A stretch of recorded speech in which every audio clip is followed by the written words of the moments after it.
olá! Sistema nervoso autônomo, introduzindo aí o sistema nervoso na aula aí de farmacologia 1. Geralmente nas faculdades é farmacologia 1, começa lá com a introdução à farmacologia, farmacocinética, farmacodinâmica, e aí vem para a introdução ao sistema nervoso. É isso que eu estou fazendo com meus alunos aí de graduação. Então, resolvi gravar essa aula aqui para eles, para dar um reforço aí, porque eu acho que é muito difícil aprender esse sistema nervoso autônomo, muitos têm dificuldade, mas claro, as minhas aulas ali dentro da sala de aula estão sendo fantásticas, mas teve alguns alunos que, devido à pandemia, não tiveram muito sucesso no aprendizado e eu vou agora, gravar essa aula aqui para você, meu aluno, ou que não seja meu aluno, mas para você que tem dificuldade em sistema nervoso, principalmente sistema nervoso autônomo, simpático e parasimpático. Anota aí. Esses dois, vamos dizer assim, subsistemas aí do sistema nervoso autônomo são importantíssimos para a regulação, a homeostase do organismo. O sistema nervoso simpático de luta e fuga e o sistema nervoso parasimpático de acomodação. E eu vou mostrar para vocês a importância de você entender isso. Por quê? Porque falando aí do simpático, a gente vai ter alguns medicamentos que são simpático-miméticos, que fazem a mesma ação do simpático, que é o sistema adrenérgico da adrenalina, epinefrina, noradrenalina e norepinefrina, que são sinônimos, epinefrina e noradrenalina é sinônimo, tá bom? Assim também como dopamina, mas principalmente noradrenalina, que é do sistema nervoso simpático, tudo bem? Sistema nervoso autônomo. E que, se nós temos um medicamento que é simpático-mimético, ele faz a mesma ação. Por exemplo, na fazolina, lá do Nelsoro, dos descongestionantes, a epinefrina, a orfenadrina, fenilefrina, são medicamentos adrenérgicos. E nós temos também o simpatolítico, que são os que quebram as ações do simpático, antisimpático, vamos dizer assim, que é os beta-bloqueadores, lembra? Eles são beta-bloqueadores, bloqueiam os receptores adrenérgicos, então eles são simpatolíticos. Nós temos também de ação central. Ou seja, galerinha, se você não sabe sistema nervoso simpático parasimpático, você está enrolado, porque as provas de concurso, os efeitos adversos de alguns fármacos vão girar em torno disso, tudo bem? Então vamos lá, primeiramente nós vamos ver aqui o sistema nervoso simpático, depois a gente vai eu vou fazer uma aula só do sistema nervoso parasimpático, acetilcolinas, receptores muscarínicos. Então, vamos lá. Olha que dashboard bonito, lindo, para que você possa aprender aqui tudo. Então, tem aqui o dashboard, ou seja, essa capa aqui do Prezi aqui, fantástico, para que você nunca mais esqueça. Esse mesmo dashboard aqui, nesse quadrozinho aqui, ó, nós temos aí o sistema relacionado à serotonina, que eu gosto muito. Ó, se a gente vier aqui, serotonina, então farmacologia da neurotransmissão serotoninérgica. Mas agora nós vamos para farmacologia principalmente agora, noradrenérgico. Vamos lá então. Olha que legal, sistema nervoso, mas a gente vai aqui, ó, para esse computadorzinho para a gente adentrar mesmo essa fonte de informação. Então, olha aí, como aprender mecanismos de ação. O nome do meu canal aí é Como Aprender Farmacologia. E é claro, a gente aprende mecanismos de ação. Então vamos lá, entrando aí no cérebro mesmo, dentro desse contexto. Então você, meu aluno de graduação, presta atenção, aquele que perdeu algumas aulas minhas, agora é para fazer aí esse reforço escolar. Então vamos lá, vamos entrar aí. Como é que funciona isso? Vamos ver um caso clínico primeiro. Claro, a gente vai ver aí relacionados aos livros do Hang, né?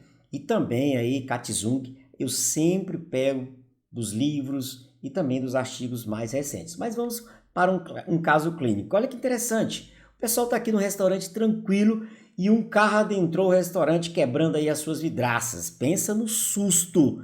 O motorista perdeu o controle da direção, subiu a calçada e se chocou com o estabelecimento. Olha que nível de estresse agora que essa galerinha com o carro aí, pá, entrando. E lembra aquele barulho de freio, de passando pela calçada? E pense no medo que essa galerinha está sofrendo agora.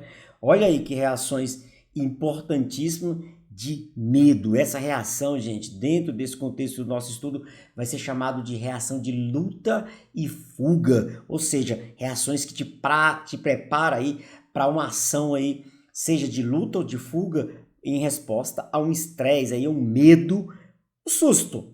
Agora nós vamos ver como é que isso acontece, porque as pessoas ficaram muito assustadas, ó. Então, e alguns falaram, ó, ninguém se feriu, porém, meu coração ficou muito acelerado e eu fiquei extremamente ofegante. Além disso, não consegui comer mais nada. E pensa, o coração agora acelerado. Dentre isso, a pupila dilata, o pulmão ali faz broncodilatação. Vamos ver todos esses processos porque está relacionado ao estresse. Mas vamos entrar aí dentro do cérebro dessas pessoas aqui. Então, entenda que essa cascata aí, ó, de transmissão, nós vamos ver desse jeito. Não adianta fugir.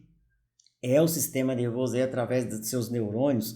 E aí, como que acontece isso? Liberação de neurotransmissores importantes. Nesse caso aqui, nós vamos ver uma grande liberação desse medo, desse susto, de adrenalina, e ao sistema de luta e fuga, e também o cortisol.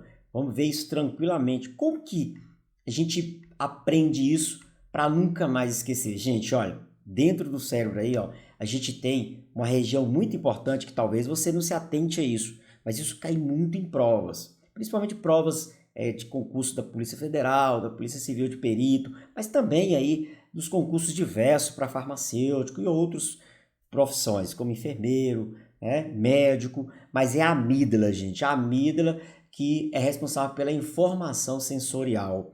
Ou seja, aquele estímulo, aquele freio que veio, o carro vem vindo, lá freando, isso vai disparar um medo, que é um medo apenas um medo aparente, não é um medo real, porque você não viu o carro. Quando o carro entra, você vai ter um medo real, mas aquele medo que vai disparando aquela cascata. Não sei se você consegue mensurar isso quando você vê alguém gritando, ó, tem alguém fazendo alguma coisa lá fora, e você já fica com medo. Agora, se essa pessoa está dentro do condomínio, você já fica mais com... Agora ele entrou dentro do prédio. Calma, calma, a gente fica um pouco nervoso quando... E isso é importante essas ações mediadas aí pela amígdala, tá bom? Amígdala. Não é aquela amígdala passila, né, que a gente tem uma amígdala na tonsila aí palativa, não. Vamos lá, núcleos basolaterais, a amígdala. O que que ela faz de fato? O que que a amígdala faz de fato para que a gente possa entender isso? Ela, de fato, ela dispara cascata, gente, ó. Não sei se você pode perceber aqui tem o hipotálamo, substância cinzenta periaquedutal e sistemas modulatórios difuso, bem nessa região. Então a amígdala é responsável por pegar aquele medo apreendido, gente. Ela é responsável por apreender os medos. Então, se a criança, quando está lá metendo o dedo na tomada e ela não aprendeu esse medo, ela vai continuar querendo meter o dedo lá na tomada. E aí, às vezes, até aquele susto de dizer não, gera um estresse e ali ela entende que não é para colocar o dedo na tomada. Então, e essa amígdala é responsável pelos medos apreendidos. Estudos e estudos já demonstraram isso, com pessoas que perderam essa amígdala, perderam a noção de medo. Mas olha que interessante, aquele carro está entrando lá, isso disparou uma cascata que chamou a atenção muito importante aí do hipotálamo, ativando aí o eixo hipotálamo, hipófise e adrenal. Ó, hipotálamo, pituitária, que é a hipófise, e adrenal. Olha que interessante, fazendo uma liberação e ativação aí do sistema aí de estresse importante relacionado ao cortisol e também de um sistema muito importante que é o sistema nervoso simpático, esse que nós vamos estar trabalhando. Se você perceber aqui, ó, quando a suprarrenal é acionada, ela também vai liberar uma grande quantidade de cortisol e também de noradrenalina, adrenalina como neurohormônio, que é liberada em grande quantidade pela e o córtex da suprarrenal. E aí nós temos mudanças fisiológicas necessárias à resposta de luta e fuga. Se você perceber aqui, ó, são mudanças fisiológicas necessárias para a resposta de luta e fuga, relacionado aqui ao hormônio liberador de corticotropina, tudo bem? Então, reação de estresse. Mas um dos principais, e eles vão andar junto aí, ó, é o sistema nervoso autônomo simpático, gente, que a gente vai ter aí a influência direta da adrenalina, noradrenalina sobre os olhos, sistema nervoso, saliva, brônquios, pele, coração, tecido adiposo, rins, vaso sanguíneo, fígado, trato gastrointestinal, bexiga, músculos esqueléticos. Então, essa resposta é mediada aí pela ação da noradrenalina em seus respectivos receptores vai ativar reações importantes. Então, vamos olhar isso de maneira mais tranquila dentro da literatura para a gente entender. Entrando aqui do livro aqui do David Golan.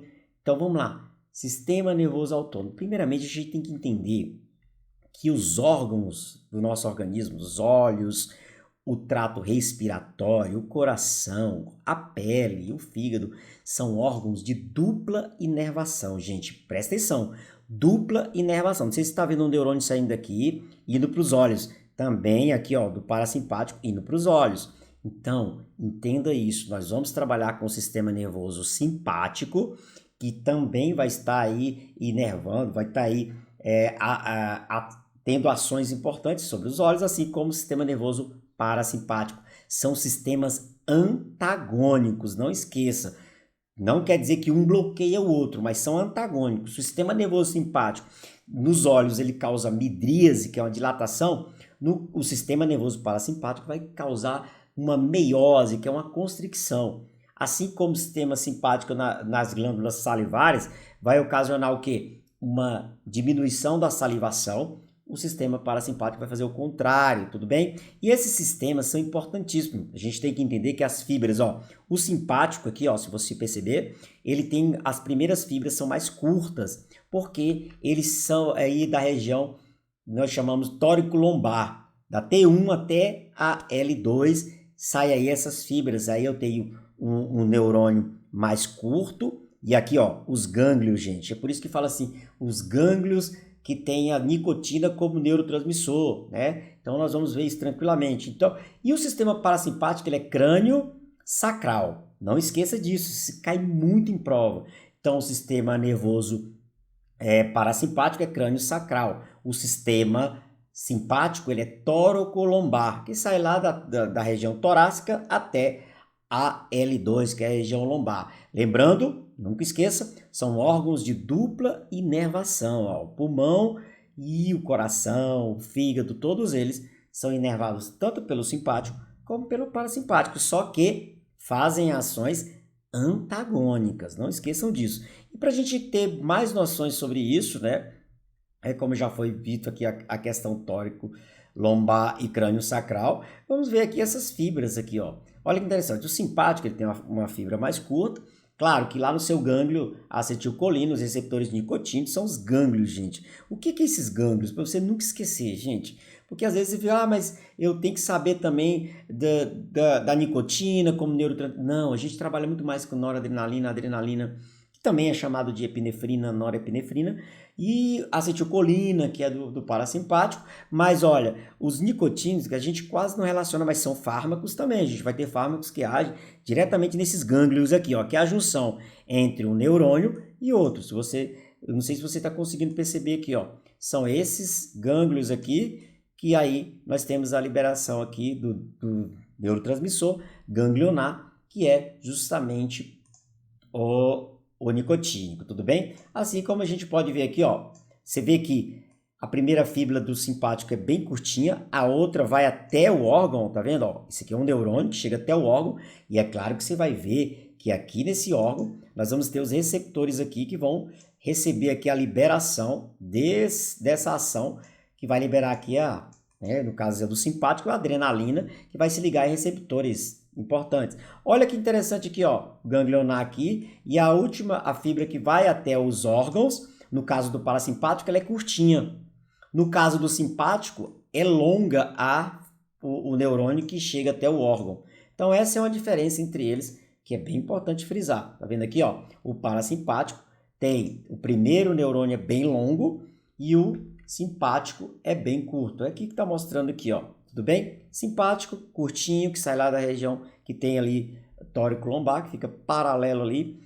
E nós temos aí uma fibra maior que vai dar até o local, a glândula ou o órgão. O parasimpático vai ter aqui, claro, uma fibra muito maior e a curtinha que chega até o órgão. O somático, que não é o caso agora, a gente vai estar olhando, a gente vai estar vendo aqui simpático e parasimpático, mas principalmente o simpático, mas o somático é bem longa as fibras, ou seja, a transmissão. Então, daí já dá para você entender que a transmissão do nosso organismo é através de neurônio a neurônio. Não esqueça aí disso. Neurônio a neurônio. Então, os neurônios não se tocam um com o outro. Eles são ativados, eles passam informação de um para o outro através da liberação nas fendas sinápticas, que são essas regiões aqui, ó, são as fendas sinápticas. Eles se comunicam através da liberação de um neurônio pré-sináptico para um neurônio pós-sináptico através de neurotransmissores. Nesse caso aqui, norepinefrina, noradrenalina, se ligando aqui nos seus receptores do próximo neurônio ou do órgão. No caso do alfa, pode ser no vaso diretamente, ou pode ser, no caso do beta 1, coração, do beta 2, pulmão, e assim vai. É isso que eu quero mostrar para vocês. A transmissão, ela se dá de neurônio a neurônio, mas isso é muito importante que você entenda que tem todo um fluxo, e eu quero que você aprenda passo a passo. Você pode assistir essa aula milhões de vezes, mas você tem que se atentar a isso. Então, aquelas pessoas que tiveram lá aquela reação, elas estarão aí passando por esse processo de liberação de norepinefrina para prepará-los para uma reação aí de fugir daquele incidente lá. Tudo bem? Então, vamos lá. Olha que interessante, para que você nunca mais esqueça. Lembrando, a gente está vendo aqui uma transmissão simpático-mimética, uma transmissão simpática. Vamos trabalhar primeiramente com o simpático e ver as ações desse simpático para que você nunca mais esqueça. Então, primeiramente, você tem que entender que o neurônio, ele não tem ali já de pronto a noradrenalina ou adrenalina. Ele precisa sofrer ali uma ação de biossíntese, de síntese. Mas, para isso, é preciso um precursor, o precursor da adrenalina, da dopamina, da noradrenalina é a tirosina, tudo bem? Tirosina que vem lá da tiramina, da alimentação também, tirosina. A tirosina vai ser transportada aqui para dentro do neurônio, que aqui ela está fora, pelos transportadores de L-aminoácido aromático. Esse transportador vai trazer diretamente para dentro do neurônio a tirosina. E aí vai sofrer toda uma ação, ó. Presta atenção. Primeiramente eu tenho a ação aqui da tirosina hidroxilase. Olha, essa tirosina hidroxilase vai converter tirosina em L-dopa, tudo bem? Então, a tirosina hidroxilase, olha, um parêntese aqui que eu vou abrir. Todas as provas que eu já fiz de farmacologia, que envolvem farmacologia, elas cobram isso, ó. Se você sabe quem é o fator limitante na síntese de noradrenalina ou de dopamina, você vai dizer com toda certeza que o fator limitante é essa enzima aqui chamada de tirosina hidroxilase. Então, se você quer diminuir a produção de adrenalina, você pode ter aí como alvo farmacológico essa enzima. Se você quer aumentar também, você pode ter aí como alvo farmacológico essa enzima. Então, ela é fator limitante, tudo bem? Ela limita a produção, então vai cair isso em algum dia, porque eles vão querer te induzir a pensar que pode ser outra enzima, no caso aqui da L-dopa. A L-dopa, ela precisa sofrer mais um processo enzimático aí, sofre uma descarboxilização, ou seja, a descarboxilase dos L-aminoácidos aromáticos vai transformar o quê? A L-dopa em dopamina, tudo bem? Então lembra que a gente tem o carbilevodopa, que é um medicamento para o Parkinson, é um precursor da dopamina, tudo bem? A dopamina e a adrenalina, a noradrenalina, elas têm o mesmo precursor comum, o mesmo eixo de síntese, ó. E aí a dopamina, depois que ela é formada, ela vai ser transportada para dentro de vesículas. Presta atenção, meu querido. Agora eu quero te chamar a atenção, vesículas. Por que todos os neurotransmissores que existem na face dessa Terra, inclusive aqui, esses aí do eixo do simpático, aí, da ação do simpático, que são guardados em vesículas? Gente, a vesícula, ela serve para proteger os neurotransmissores, porque, ó, lembra, ó, aqui, nessa região aqui, ó, essa região aqui, ela é o citoplasma, ó. Ela fica várias organelas, mas essas vesículas, elas são importantíssimas justamente para proteger o neurotransmissor da ação da mal, da monoaminoxidase, seja adrenalina, dopamina, noradrenalina, a serotonina também passa por isso, tudo bem? A MAO converte a noradrenalina, a adrenalina em outro metabólito inativo. Então, por que não pode ficar aqui no citoplasma? Porque a MAO pode degradar. Então, existem alguns medicamentos que como a reserpina, gente, a reserpina, aí surgiu a teoria monoaminética, ou seja, a teoria das monoaminas. Quem são as monoaminas? Noradrenalina, dopamina, né, serotonina, tem um grupamento ali. Então, olha que interessante, quando a reserpina estava sendo testada como medicamento antihipertensivo, para tratar a hipertensão, ela bloqueava esse transportador vesicular de monoamina do tipo 1. Quando bloqueava isso aqui, a síntese desses neurotransmissores, inclusive lá da serotonina também, sintetizava dopamina, serotonina, claro que a serotonina em outro neurônio, né? Mas quando bloqueava essa entrada, ficava todos os neurotransmissores aqui fora no citoplasma. E era um prato cheio para quem? Para a MAO. Então a MAO degradava todo o neurotransmissor. Então descobriram a teoria monoaminética, por quê? Porque os ratos no qual estavam participando do teste ficavam sedados de uma maneira, porque não tinha nenhum tipo de neurotransmissor excitatório, no caso aqui da adrenalina, tá bom? Só para que você fique esperto. E aí, Clésio, como que acontece esse processo? Então, a síntese dos neurotransmissores, e aqui dentro da vesícula há um novo processo mediado por enzimas que vai fazer o quê? Que vai converter dopamina através da dopamina beta-hidroxilase, que vai ser uma hidroxilação, e transformar em norepinefrina, aqui dentro da vesícula. Agora eu tenho aí minha norepinefrina. Mas, Clésio, e agora? Gente, lembra disso que esses neurotransmissores ficam armazenados, eles estão sendo sintetizados e armazenados nessas vesículas. É toda hora que eu vou estar usando? Não. Nesse caso aqui, a gente vai ter um momento de um gatilho importantíssimo, que vai gerar um potencial de ação. Meu Deus do céu, o que é um potencial de ação? Através de um estímulo, vai fazer com que esse neurônio vai sofrer um potencial de ação que vai passar através dessa membrana do neurônio uma mensagem codificada. Olha, o estímulo é o quê? Gente, lembra? O estímulo não foi esse carro que adentrou aqui e gerou todo... Então, gerou um potencial. Por quê? Porque agora eu preciso de muita adrenalina, porque se esse carro vier para cima de mim, eu consigo pular. E lembra que uma mãe, né, o pessoal, a gente fala muito sobre isso, que uma mãe levanta um carro para salvar um filho. Então, isso é muita adrenalina. Eu preciso de uma visão dilatada, que eu tenho midríase para me ver esse carro vindo para cima de mim. Eu preciso estar com o coração mais, com a frequência cardíaca aumentada, para mim ter uma pressão aumentada, para me pular, lutar ou fugir. A gente vai ver isso tranquilamente. Então, o que é esse potencial de ação? É uma entrada de sódio, né? Como que é isso? Olha que interessante. Vamos ver aqui, ó. Vou te mostrar aqui, ó. Presta atenção, para que você nunca mais esqueça como é que é um potencial de ação. E aí você tem que saber, ó. Presta atenção. Olha que legal. Olha o que está acontecendo naquele susto, ó, que gerou um intenso estímulo, que aí vai gerar um potencial de ação que vai transmitir uma mensagem codificada através da membrana desse neurônio. Olha que interessante, essa é energia mesmo.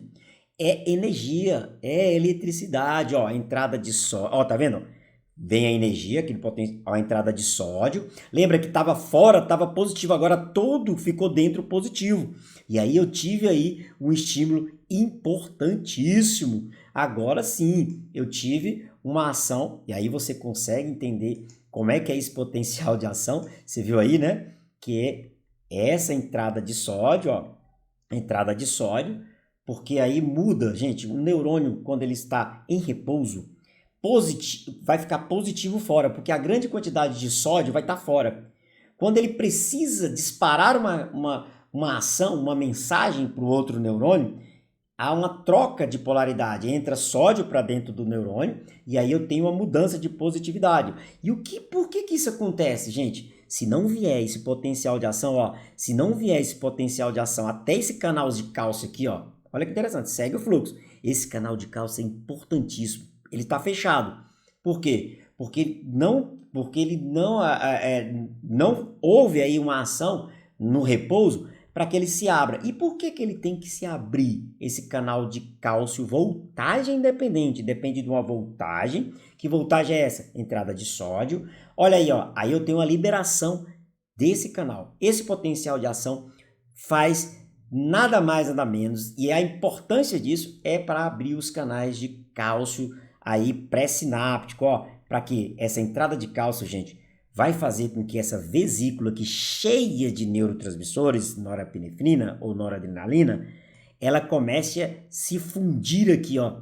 Por que tem que se fundir e não libera no citoplasma? Lembra da nossa querida Mal? Então, ó, essa vesícula cheia de noradrenalina vai começar a se aproximar para cá e ela se funde desse jeito, ó. Aí eu tenho uma fusão dessa, né, vesícula e aí libera esses neurotransmissores aí nessa fenda sináptica, ó, fenda sináptica. Aí sim, lembra que a pessoa precisa de uma ação, o olho vê muito mais, que no caso é a midríase, uma dilatação da pupila. Então, essa noradrenalina precisa ser liberada aqui na fenda sináptica. Digamos que aqui é o alfa 1 do olho, que precisa dilatar. Então, precisa sair daqui do neurônio para se ligar no alfa do 1, por exemplo. Se for no coração, precisa sair daqui dessa vesícula, libera na fenda sináptica para se ligar nos seus receptores beta 1 e o coração aumenta a frequência cardíaca, tá vendo? Se ligando. E aí, se for no pulmão, beta 2, a adrenalina vai se ligar no beta 2, disparando aí. Então, nós vamos ver isso tranquilamente. Mas olha que interessante. Então, o susto aconteceu, houve uma intensa liberação de norepinefrina. Mas aí o carro parou, o pessoal começou a relaxar, e aí aquele estado de alerta começa a diminuir. Por quê? Porque o organismo não precisa mais desse tanto de noradrenalina, de norepinefrina. E o que é que acontece? Agora um feedback negativo. Olha que interessante. A própria noradrenalina, para acalmar, para diminuir a liberação dessa adrenalina, que agora o susto já passou, Olha que interessante. A adrenalina se liga aqui, ó. Presta atenção aqui, ó. Olha ela se ligando aqui, ó. A própria norepinefrina ou noradrenalina se liga nesse receptor que nós chamamos de receptor alfa 2, gente. Ó, essa noradrenalina é uma agonista, ela mesmo diz assim, ó, vamos parar a liberação. Olha que interessante, ó, presta atenção nisso aqui, ó. A própria noradrenalina se ligando no receptor dela mesmo, só que pré-sináptico, tá vendo? Vai fazer com que, olha que legal, vai fazer isso aqui, ó, para dizer assim, ó, calma, não precisa mais liberar. O susto já passou, ó, e não tem um potencial de ação e não tem estímulo. Então a noradrenalina dá feedback negativo dizendo, para de entrar cálcio e para a vesícula de se fundir com a membrana para liberar. E olha, se a gente pensar também, se um dia for perguntado para você, a própria noradrenalina vem aqui, ó, através de ações e diz, tirosina hidroxilase, diminui um pouco a sua síntese de noradrenalina porque o susto já passou. Vocês entenderam isso? Então, eu vou mostrar para vocês que tem medicamentos que agem aqui também, que são os medicamentos que são simpatolíticos, mas são agonistas. Calma, que a gente vai ver em um outro momento. Mas então, agora eu tenho também outro mecanismo de parar. Então, essa noradrenalina, gente, não pode ficar aqui na fenda sináptica, porque senão ela sofre degradação. Então, essa noradrenalina sai daqui, ó, para onde é que ela está indo, e ela vai para outro transportador de norepinefrina, Então, toda a norepinefrina vai ser transportada para cá novamente, ó. Ela sai ali da fenda sináptica, vem para cá e, ó, e entra aqui novamente para ser armazenada, para ser liberada em outro momento. De novo, ó, essa norepinefrina vai entrar nesse transportador e vai para ser armazenada novamente. Parte dessa noradrenalina, gente, não tem como, ela também vai ser degradada pela mal antes de chegar aqui, ó, porque não está no citoplasma aqui, ó, a mal tá toda aí, ó. Então, é bem importante você lembrar disso. Se você quiser, ó, aqui você já começa a perceber um mecanismo de ação importante dos fármacos. Se eu quiser aumentar noradrenalina na fenda sináptica, é só eu bloquear esse transportador, sabia? Porque essas serotonina que estão aqui, essas noradrenalina que estão aqui, não vão mais ser guardadas aqui, ó. Então eu consigo mantê-las aqui e quando tiver outra liberação eu tenho mais, né, norepinefrina aqui na fenda sináptica. Então, a amitriptilina, nortriptilina, né, clomipramina, imipramina bloqueiam isso aqui, ó, como antidepressivo tricíclico. Lembra disso? Mas depois a gente, claro, a gente vai ter muito mais aulas sobre isso, mas é só para que você entenda que, primeiro, eu tenho uma ação de feedback negativo, depois eu tenho uma ação de guardar essa norepinefrina. É uma resposta normal. E também a MAO degrada, por isso nós temos alguns medicamentos que são inibidores da MAO. Então, esse é o processo natural de degradação, ou seja, de guarda, de degradação e de diminuição da norepinefrina na fenda sináptica. Por quê? Porque agora está mais calmo. Lembra aquele carro? Não está mais. Mas vamos ver agora a ação de fato desses receptores. Gente, receptores. Então, a farmacodinâmica é muito importante nesse processo. Esses receptores vão ser importantíssimos para a gente entender essas ações, tudo bem? Para que você nunca mais esqueça. Então, vamos lá, vamos para o sistema nervoso simpático para que você nunca mais esqueça. Lembrando, aquela pessoa, aquele pessoal lá do balada, do restaurante, que sofreu toda aquela ação, vamos ver como é que ficou o organismo dele. Todos os órgãos que têm ações tanto do simpático como do parasimpático. Lembrando que na luta e fuga, no susto, é o simpático que vai estar ativo. Logo, o parasimpático diminui as suas ações, mas o simpático aumenta as suas ações, porque eles são antagônicos. Eles ficam como se fosse uma balança. Quando o simpático aumentar, o parasimpático diminui. E quando o parasimpático aumenta, o simpático diminui. É assim que funciona, eles só estão ali em equilíbrio. Então vamos ver como que acontece essas ações mediadas aí pelo sistema simpático, meu amigo. Vamos lá, para você nunca mais esquecer. Pego essa figura aqui, que é do Atlas, bem legal, né? Mostra esse cara aí, esse bárbaro aí, para entender. Por isso que eu dou muito exemplo nas minhas aulas com meus alunos sobre os Crodos, que é um desenho que tem muito legal, que eles saem da caverna igual uns loucos para caçar, comer, né? Porque aí eles usam o sistema simpático para luta e fuga, para fugir dos grandes predadores. Eles vão lá e comem um ovo ali de um pterodátilo, o pterodátilo sai atrás dele. Ou seja, eles comem ali o máximo que eles podem durante o dia e depois correm para dentro da caverna para fazer todo o processo de digestão e de acomodação. Então, o sistema simpático para luta e fuga, para caçar, e o sistema de acomodação, que é para digestão, que é o parasimpático. Simpático para caçar, o parasimpático para acomodação e para digestão. Então, vamos ver como é que funciona isso. Olha que legal. Vamos ver isso nos olhos. Dilatação, gente. Receptores alfa-1. A adrenalina se liga nesses receptores, ativa, e eu tenho uma dilatação da pupila. Tudo bem? Então, para quê? Para que eu possa ver muito mais. Lógico, essa dilatação não favorece uma visão perfeita, meio que embaçada, mas ela consegue ter um ângulo de visão gigante, meu amigo, para você ver qualquer predador vindo muito longe.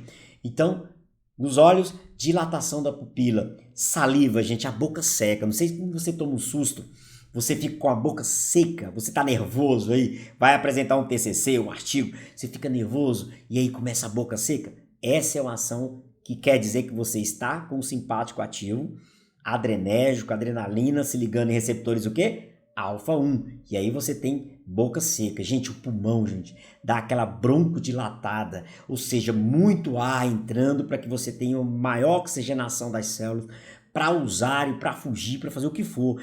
Receptores beta-2, adrenérgico, adrenalina se liga em beta-2, broncodilatação. Lembra disso? Porque o parasimpático faz broncoconstricção. De tudo isso aqui que eu for falar, o parasimpático faz ali o contrário.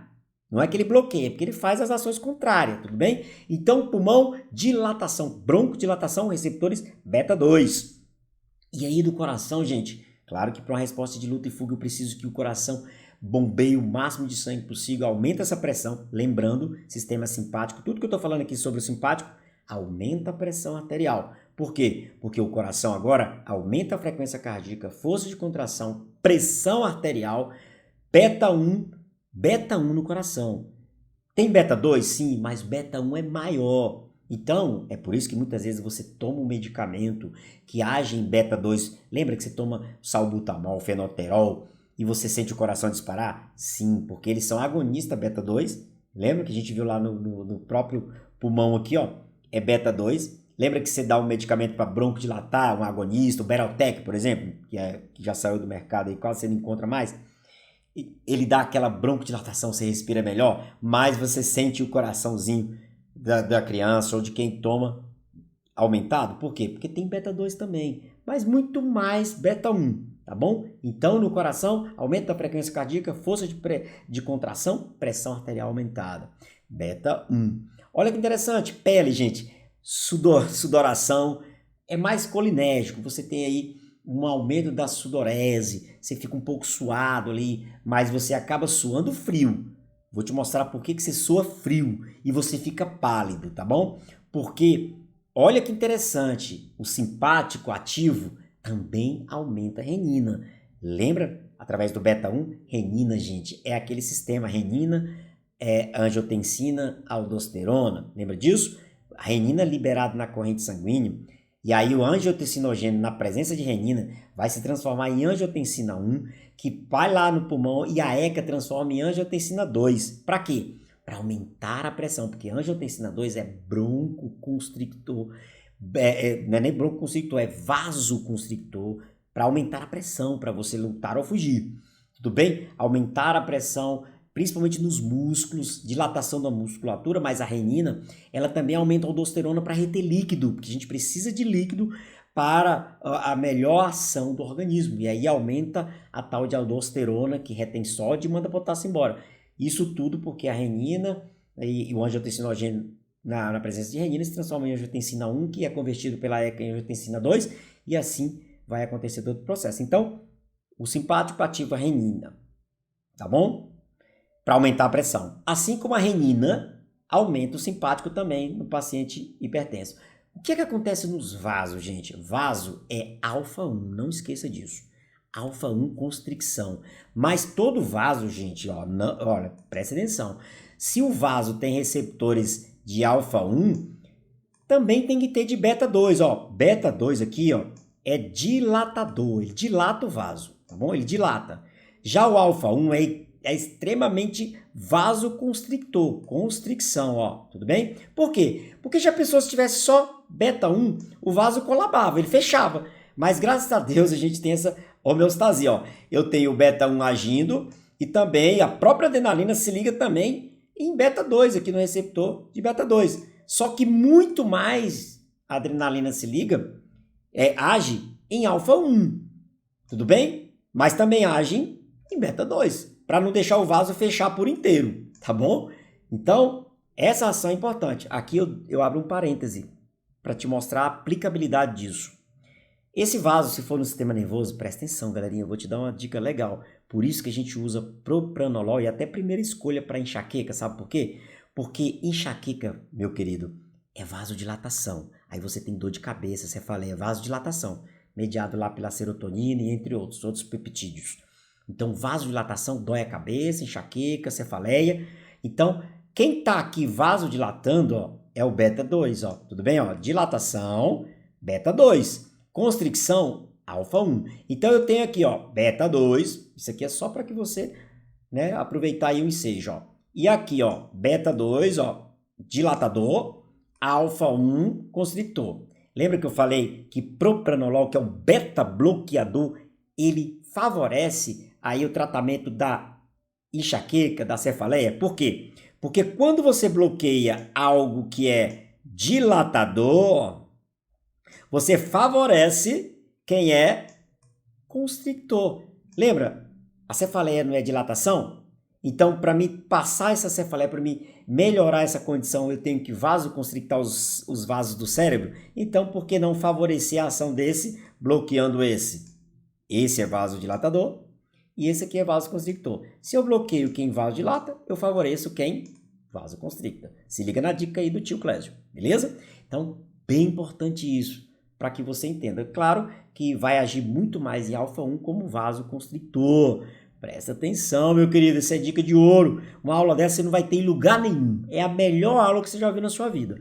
Então vamos continuar aí o bonde, tudo bem? Para que a gente não possa se perder aí, ó. Então vamos agora para o fígado, gente. Para me lutar ou fugir com medo daquele negócio, daquele carro entrando, ou para me levantar um carro para salvar o meu filho que às vezes está ali debaixo, adrenalina intensa, eu preciso, gente, de glicose, eu preciso de energia. Então, o próprio sistema simpático no fígado vai fazer o quê? Glicogenólise. Vai lá no fígado e diz: glicogênio, eu preciso da glicose daí que está armazenada em glicogênio. E quebra o glicogênio, que é genólise, ó. Glico, gente, glico de glicose, tudo bem? De glicose. Genólise é quebra do glicogênio. Então quebrou, formou glicose. E aí eu tenho a liberação de glicose. E ó, quem é o receptor? Beta 2. Então, presta atenção, meu querido da escola ou da escola. Presta atenção. Quando você está com simpático ativo, qualquer ação simpática, lembra que medicamentos podem ser simpático, mimético, adrenérgico. Então, todo o simpático mimético aumenta a pressão, como a gente já viu, e aqui nesse caso eu te mostro que ele aumenta também a glicose. Já pensou um paciente diabético? Vai ficar com a glicemia alta. Então, o estresse aumenta a glicose, como também a pressão. Então, fica ligado. Então, se você está usando aí, lembra do Dorflex? Dorflex tem orfenadrina, se eu não me engano. Isso, ele é um simpático mimético. Lembra a fenilefrina, né? A nafazolina, se ela entrar na corrente sanguínea, ela vai ter ação sistêmica, então aumenta a pressão e também aumenta a glicemia. Então, todos os medicamentos simpático-mimético aumentam a pressão e aumenta a glicemia. O paciente diabético está ferrado. Então, eu preciso de glicose para quê? Para energia, para lutar, para fugir. Que o simpático é de luta e fuga. Se liga aí. Se não quiser se ligar, você vai perder muita coisa aqui, porque a aula do Tico Les aqui é padrão ouro. Vamos lá, então? E aí, galerinha, se acaba o nosso glicogênio e a reação de luta, lembra? Se os soldados na guerra, eles precisam de muita glicose, mas eles não estão comendo, mas eles precisam de glicose. O cérebro precisa funcionar legal. Então, se acabou a glicose do fígado, claro que nós vamos ter outras ações que nós chamamos de gliconeogênese. Glico de glicose, neo de novo, gênese de início. E o organismo diz assim: eu vou produzir glicose a partir de um precursor que não é carboidrato, que não é glicogênio. Tudo bem? Então começa a quebrar o quê? Tecido adiposo. Olha que interessante, lipólise. Lipo de lipídio e lisen de quebra. Lembra disso? Lipose, quebra de lipídio, meu querido. É por isso que a reação de estresse aumenta a quebra de lipídio, é claro. Mas para isso você vai ter que ativar beta 1, beta 2 e beta 3, gente. É a única forma de você ter um medicamento chamado de termogênese. Não existe. Aprenda o que eu estou te falando. Não existe medicamento termogênese, porque a termogênese só acontece quando eu tenho a ação desse beta 3 aqui, ó. É o beta 3 que vai fazer a termogênese, mas isso só acontece num frio intenso, galerinha. O restante aqui, ó, pode até promover uma quebra de lipídio. Quebra sim. A gente tem medicamentos como Frenol, Franol, que o pessoal nas academias usa muito para aumentar o metabolismo e aumentar o simpático, e o coração é um perigo. Mas você acaba fazendo o quê? Lipólise. Eles só decoram isso, que o Franol, que é um simpático mimético, quebra gordura, mas não sabe que ele vai aumentar a frequência cardíaca, vai aumentar a pressão, vai aumentar a glicemia. Então eu tenho liberação de ácidos graxos. Então, para a reação de luta e fuga eu preciso de glicose. Então, se não tem mais glicogênio, eu vou quebrar o quê? Tecido adiposo, beleza? Então, nunca esqueça disso, pelo amor de Deus. Então, vamos lá. E agora, eu tenho também... acabou ali, diminuiu as ações de quebra de gordura. Meu amigo, eu vou quebrar agora músculo, degradação de músculo para formar glicogênio. Porque a insulina, quando você come muita carboidrato e você tem intensa glicose na corrente sanguínea, a insulina lá nas células de Lange, nas células beta do pâncreas, quando elas são sinalizadas ali pela própria glicose, a insulina é liberada, a insulina pega essa glicose e coloca nas células para fornecer energia para as células. A insulina também pega o que sobrou de glicose e armazena em forma de glicogênio. A insulina também faz um negócio legal. Pega o restante, o excedente, e guarda, armazena na forma de músculo e tecido adiposo. Que quando eu precisar, eu vou fazer o trabalho inverso, que aí já é mediado pelo glucagon. Tudo bem? Glucagon, que vai fazer todas as ações, que é um contrarregulador, que é um hormônio que aumenta a glicose na corrente sanguínea, porque a gente tem o que regula a glicose e tem o que contrarregula, que é o glucagon. Então, olha que interessante, isso tudo para que eu possa lutar ou fugir. Tudo bem? Então, bexiga, gente, ó, uma coisa você tem que entender, quem está com simpático ativo, não, a bexiga, ela aumenta o tônus do esfíncter, então ela não libera, o tônus do músculo destrutor diminui, então a bexiga relaxa. Então não tem micção. Então por isso que muitas vezes o paciente que está estressado, que vive estressado, ele fica com retenção urinária, porque é uma ação alfa-1 e beta-2. O beta-2 vai relaxar a bexiga, o alfa-1 vai constrictar o tônus, o esfíncter, não liberando a saída desse para a uretra e libera urina. Então olha que interessante. Se você sabe que o simpático, através da adrenalina, causa uma retenção urinária, presta atenção. Pensa, meu amigo, quando o farmacêutico não pensa, o paciente padece. Então, quando você pensar numa pessoa que tem incontinência urinária, está urinando direto, é só você aumentar o simpático dela. Por que não? E aí você dá, um dos medicamentos que é utilizado é a amitriptilina. Lembra que a amitriptilina bloqueia a recaptação de noradrenalina e aumenta ela na corrente sanguínea? É claro que você vai favorecer o quê? Uma contração do esfíncter e também um relaxamento da bexiga. Então você diminui a micção. Presta atenção. Então, o que é que acontece com a bexiga? Para. A gente não precisa estar lutando ou fugindo. Pensa, o cara lutador de MMA lá, MMA ou boxe, lutando e fazendo xixi. Não. Então, para a urina, assim como também o trato gastrointestinal, gente, ó, para. Peristaltismo para, diminui, o tônus dos esfíncteres quer fechar para não sair nada para baixo nem para cima, fluxo sanguíneo diminui, ou seja, toda essa questão do trato gastrointestinal, ela é diminuída ao extremo. É por isso que quem tem estresse, quem está numa reação de luta e fuga, fica constipado, fica ali, porque eu não preciso do trato gastrointestinal para me lutar ou fugir. Eu não preciso de nenhum desses órgãos aí. Assim como o pênis eu não preciso estar ereto, assim como eu não preciso estar ejaculando, entendeu? Então você já entende que trato gastrointestinal vai ficar a diminuir suas ações de peristaltismo, de digestão, de absorção, diminui.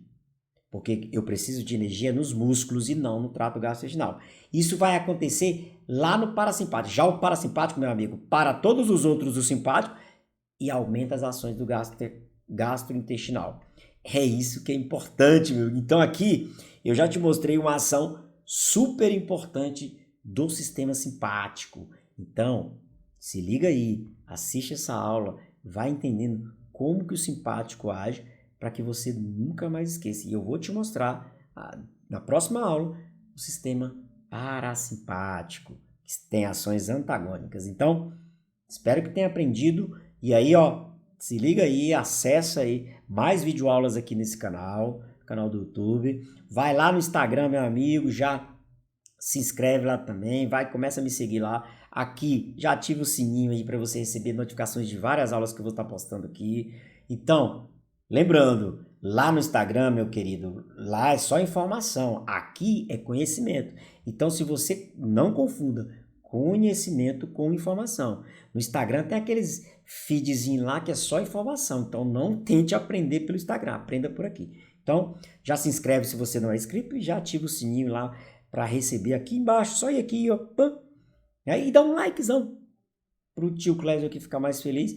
Mas lembrando que essas aulas aqui é para complementar as aulas dos meus alunos que sofreram com a pandemia, que agora precisam de um conhecimento maior. Então, belezinha, filhote. Assista essa aula tranquilamente para que você nunca mais esqueça essas ações neuronais do simpático. Então, um forte abraço e viva o poder do conhecimento. E quando o farmacêutico não pensa, o paciente padece. E até a próxima aula.